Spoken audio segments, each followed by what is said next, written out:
Sorry, I just turned my sound on. So, one of the things that I was thinking about for this interview is that I can record it on my end, and that might end up having clearer audio and better video. We could do that actually, that would make sense. I had it recording on Hangouts on Air, but are you saying you would do that, but it just wouldn't have any latency as used with your voice? Or how are you planning on recording?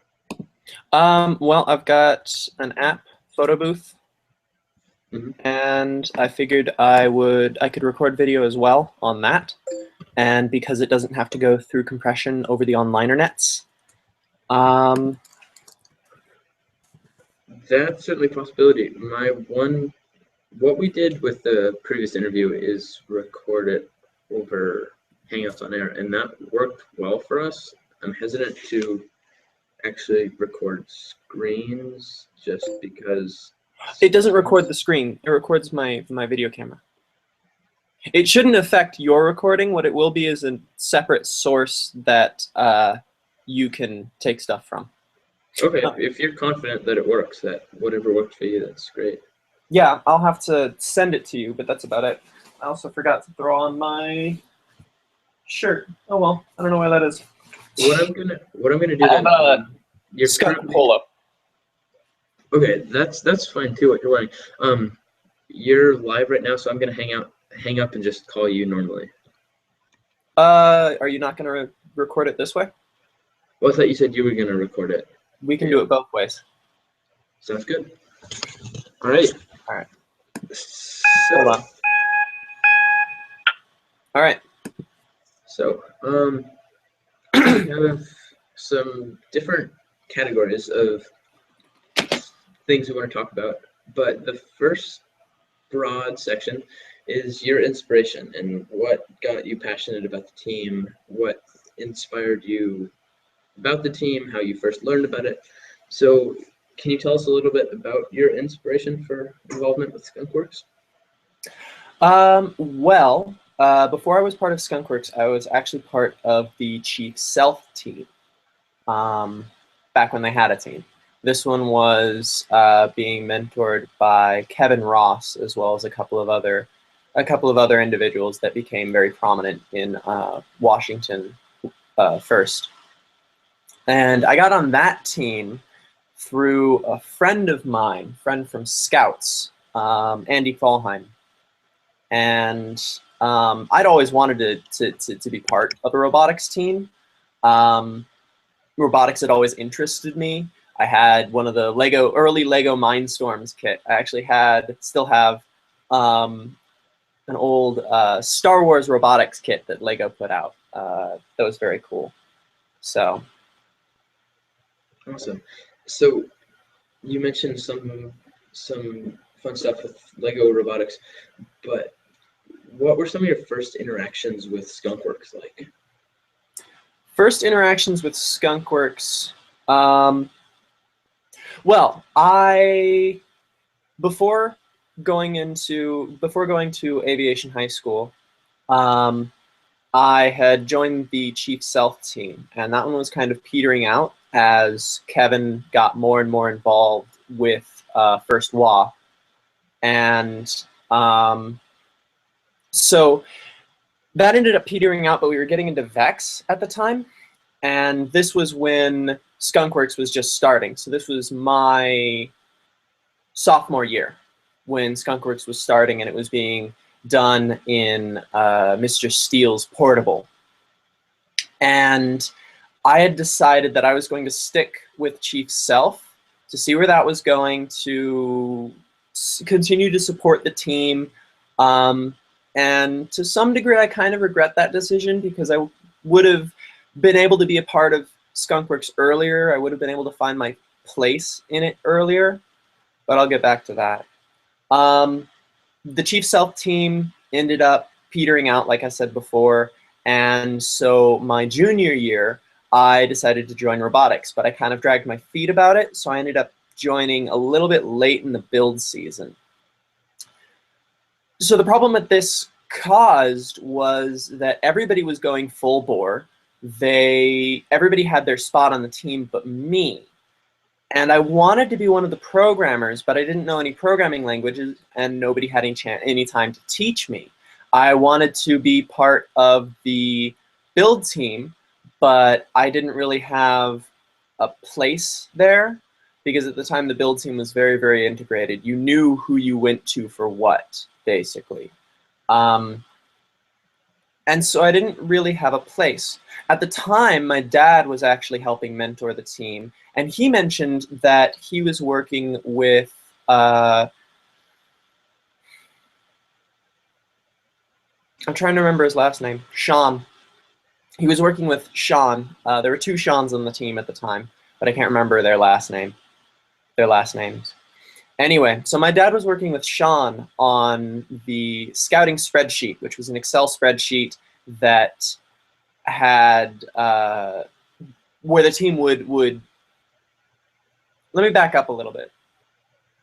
So you're obviously on the robotics team, so you know how the scouting system works, but for the benefit of explaining things, during competitions, the team needs to know which teams are good at what. And so during each of the matches, we pay very close attention to what each individual team does in a lot more detail than the scoring can provide. And so in order to tabulate all of this data, we would take the information that was gathered by scouts on paper and enter it into an Excel spreadsheet. Originally, that was done by hand, where each individual field had to be, you'd have to put each individual field in a specific spot, and it was very, very slow. We had a backup of several matches, so it was impossible to get up-to-date data. Dad took me aside, and he gave me a couple of very simple lessons in Visual Basic for Applications, VBA. That is a programming language that Microsoft products such as Microsoft Word and most notably Microsoft Excel use in the background. And you can use those to program the sheets to do far more than they can do just through the upfront applications.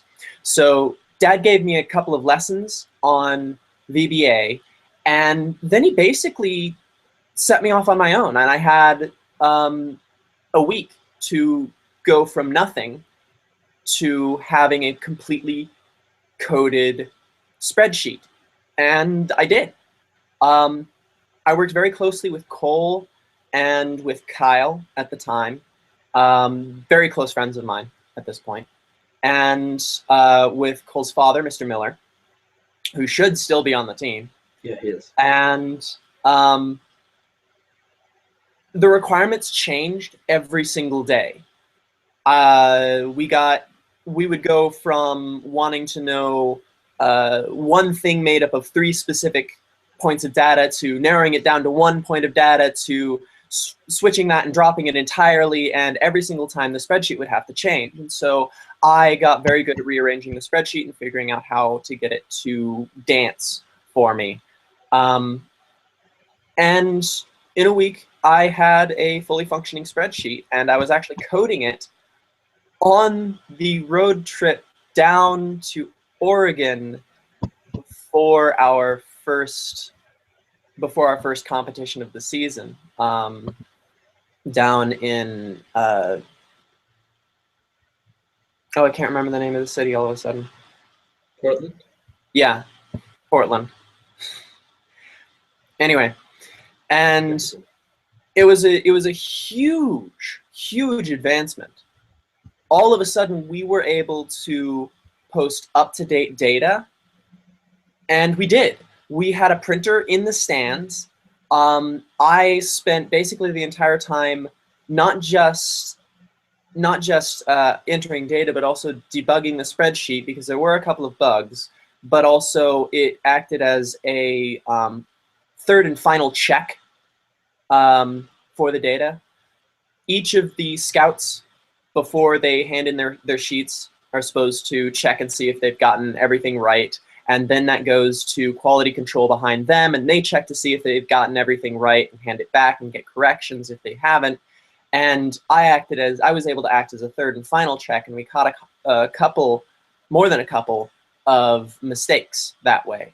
And so it was a huge revolution, and so we were able to start posting graphs of data on other teams, and we did this free.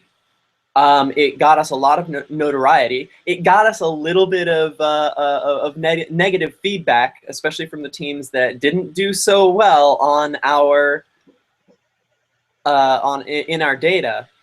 But it was really incredible, and it felt amazing, because I went from not having a spot on my team, on the team, not knowing where I was going to be, to having this niche and this thing that I had contributed that turned into something fantastic. Very cool. Thank you. So, that's interesting. The next one I was going to talk about was, or ask you to talk about, was the turning points of the team. But I think, given time and the fact that you really hit that one well with the idea of how scouting led the team to become more notorious is not the right word, but to be a larger player in the first community. So now, to take a little bit of a step back from the progression of the team, can you tell me any interesting stories or funny stories or embarrassing stories just from your time on Skunkworks, maybe hotel stories, even robot stories? Well, I've got two.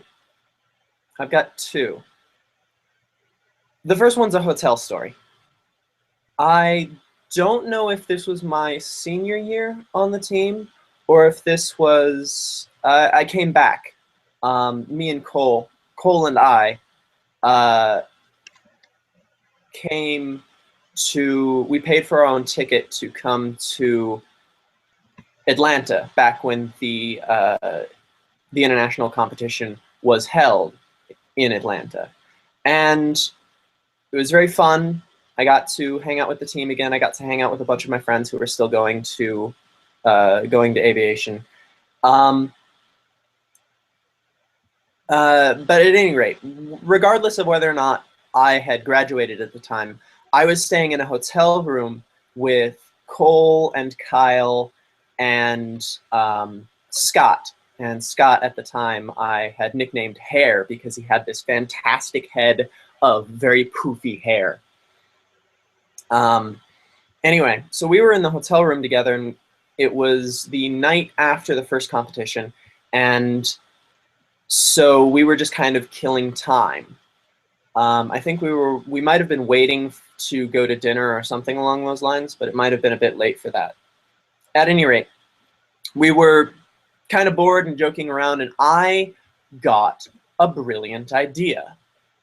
I went to the room next to us, and I knocked on their door, and so a couple of our teammates answered, and I asked them, so you know those throw pillows that they stick on beds, the ones that are very fancy looking but have kind of a rough texture and nobody really wants to sleep on, so they just kind of toss them in the corner? I asked them, do you want those? Are you going to use those? And they said no. And I asked, can I have yours? And they said, yeah. And they gave them to me. And so then I went to the next room and asked them the same thing. Can I have your throw pillows? And most people gave them to me, except for one or two who decided that they wanted them. And so I gathered about half of the team's throw pillows. Each room had 2 beds. Each bed had 2 throw pillows on it. So that's 4 throw pillows per room. And we collected a fairly large amount of throw pillows in our room, which we stuck in a corner like a bizarre ball pit. And it was fantastic jumping into the pile of throw pillows and having an actual pillow fight, which is not something that I've ever had before. It was fantastic. And Scott liked it so much that he elected, instead of sleeping in Kyle's bed, he elected to sleep in the pile of throw pillows. So we spend the night, and we know that we're going to get have our door knocked on to wake us up, and they're going to come in and inspect things and make sure that we're not making a mess of the room. And so we were worried about getting in trouble for this. So we take all of the throw pillows, and there's a gap. So each of the beds, there are 2 beds in the room, and then there's a kind of gap. And then the room comes into a hallway, and that space right there is where the bathroom and the closet are. But there's a hallway right there, and then a gap next to the bed. And so what we did was we took all of the throw pillows and we hid them in that gap between the bed and the wall. And we stacked them up like a wall. And it reached the ceiling of the room. And we thought for sure we were going to get caught. And we're kind of looking forward to it, mostly for the look on the mentor's face. But we get our door knocked on, and they stick their head in, and they say, hey, get up. There's going to be, breakfast basically now. What are you doing? What are you doing so late? Get going. And I think they walk down to the end of the hall and look around the room to make sure that it's not trashed. And they stop right before that wall ends. And so they don't actually see any of our throw pillows. Then they, gave us a thumbs up and turned around and left. And we thought that that was going to be the end of it. But when we came back to, we figured that the maid would probably take all the throw pillows down and send them for laundering or whatever. But when we came back, we still had our wall of throw pillows. So Scott slept in his pile of throw pillows for a second night. Nice. So that's the first story. The second story is from my time after Skunks, but it had a lot to do with Skunks itself. So I'd graduated and I'd been in college, and I heard, I can't remember from whom, but I'd heard that there was a team. There was a group getting together to form a new robotics team here in Pullman. And so I liked this. I thought that this was a fantastic idea. Pullman has a really, really, really good engineering school right just to clarify, right in Pullman, Alaska? Hmm? What state? Alaska? Oh, this is Washington. This is Eastern Washington. I'm confused. All right, sorry. Continue. I was just confused there. So anyway, so I was really enthusiastic about this new robotics team, and I've found that I have a great love of teaching. I really enjoy teaching people. I really enjoy seeing people get it. And I really enjoy high schoolers too, because you guys have gotten to the point where you just started realizing how big and cool the world is, and you don't quite know what the limitations are, and so you've got a lot of ridiculous off-the-wall ideas, and it's really cool, and I just like teaching high schoolers. So I jumped on this team. I started, I didn't have a car, still don't. And so I would walk, I don't actually know how long. 2 miles is probably a low estimate. It took me about 20, 30 minutes to walk from campus to their robotics meetings. And they would meet in the basement of a small electronics company here in Pullman, one that I'm working for at this point. Group's called Digilant. But actually, I have one of their boards right here. This is the WF32. It's a Wi-Fi enabled Arduino clone, and it's really cool. But I digress. So they had this really small build space. They had a small collection of tools, less than Skunkworks started out with in its first year, and that's saying something. They had more mentors than they had students, which isn't to say that they had a lot of mentors, but to say that they didn't have that many students. It was very small. And so I got involved with this robotics team. And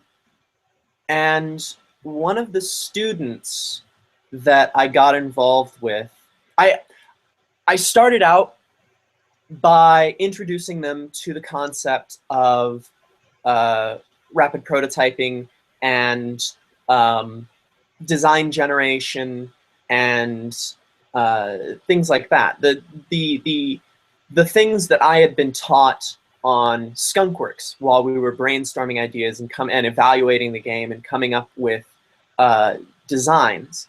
And so I introduced them to that because I thought that that was one of the coolest parts of robotics, and because the team, already they were on the right track. The team wanted to make sure that the robot was designed by the students.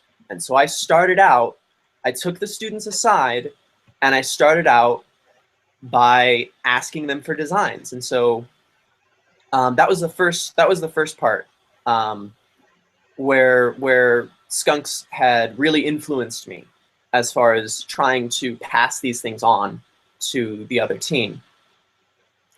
Sorry, this is getting a little bit long-winded, but the point that I wanted to get to was that one of the students that I'd gotten involved with had kind of sorry, hold on, let me regain my train of thought.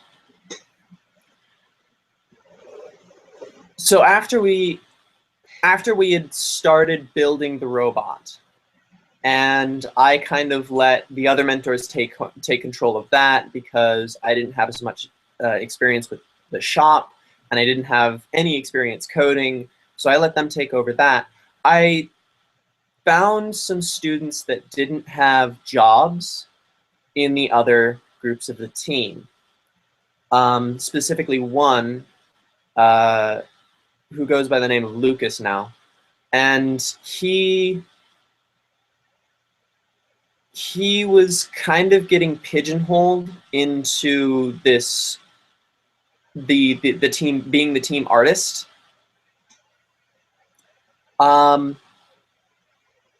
And so he had expressed an interest in more technical things. So I took him aside and I started passing on my knowledge of scouting to him. And I started working with him and some of the other mentors and whoever was around at the time. And I started asking them what things they thought were important to pay attention to with the other teams. And so he and I ended up building the team's first scouting spreadsheet. And this is not something that you see rookie teams doing, because they focus on the robot. They focus on making sure that they can satisfy all of the technical requirements, making sure that all of their documentation is straight, making sure that they can win the game and doing all of the flashy things. And they don't necessarily focus on the strategic sides of things so much. And so there was a point, and I didn't think anything of this at the time, there was a point during the competition where we were still working on gathering data and taking the data and entering it into the spreadsheet and getting statistics out of it. And I had to run someplace else to deal with some strategy stuff, because the lead scout, who was somebody different, and she was fantastic as well, but the lead scout and one of the head mentors and I needed to step aside and do some strategic rethinking or something like that. I can't quite remember what it was. But basically, I needed to run, and I could not watch Lucas. I couldn't help him out with whatever. And so at the time, I kind of just took a quick evaluation of the situation, and I looked at him and said, "Do you think you can handle this?" And he said, "Yeah." And I said, "Okay, I trust you." And then I left. I didn't think anything of it at the time, but Lucas's father, after the competition had ended, Lucas's father had sent me an email that I saved that said that that moment had touched Lucas in a way, that it had stuck with him, because you don't get that so much when you're younger. When one of your mentors says, "Yes, you are proficient at this. I trust you to do a good job, and I don't need to babysit you." And I still get a little bit choked up and excited about that every time I think of it. Because beyond everything that I've done on Skunkworks, beyond all of the awards that we got, beyond the scouting, the success of the scouting spreadsheet on Skunkworks, that moment where I had somehow managed to strike whatever chord is necessary to inspire somebody young, that really stuck with me, and that's easily my proudest moment in First. And it happened because of my background with skunks. It happened because I took what I'd learned from skunks, which was that the students are your coworkers. That you may be in charge, but they have to be counted as agents of their own. That they're not puppets, and that they are competent. Thank you. That's great, and that's honestly, that last bit especially works very well. Might have to what we're cut out some of the rambling bits, but yeah, sorry about eventually, no worries. What we're gonna do is, your footage and then many other people's footage for interviews is going to be combined into an 8-minute video. But we're then going to keep all this footage and index it and have it for other times when it's needed. So thank you. Those are great stories. That's about all I have for now. I'm actually supposed to get out of here in about 3 minutes. Okay. But is there anything else finally you needed to add, or was like, yeah? I don't know. I think that probably is a good indication that I don't. Alrighty. Well, thank you very much for your interview. Thank you for your time, and we'll make sure in the next month or so, when we have that video finished, that you get a copy. All right. Thank you very much. It was a pleasure. Thank you. Have a great night. You too. Good night.